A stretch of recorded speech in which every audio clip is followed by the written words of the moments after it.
Alright, welcome. In this video, we'll be replacing this burnt receptacle. So let's go ahead and check this out. Now let's take a closer look at this one. Obviously, we are seeing some watermarks in here, so let's just go ahead and remove the two screws that hold this receptacle on its junction box. Now, as you can see, this is soaking wet. Now, water conducts electricity. Now, time to cut the wires and remove the junction box. But before we do that, safety first, we have to switch off the breaker.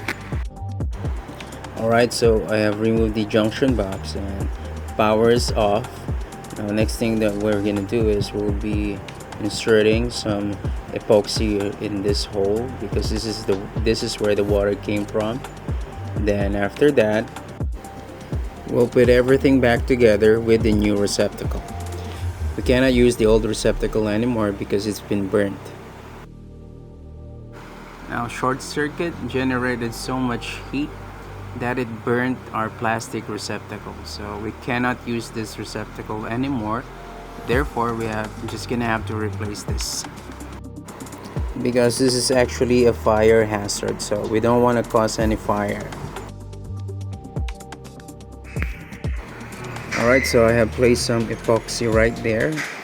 This one seals the water out. Now this time I have replaced the junction box. Now time to insert a wire on each terminal and tighten the screws. Now we're done. All we have to do now is find a bulb and check if it's working. Okay, we have a bulb in place. Let's check this. Off, on, it's good. Thanks for watching.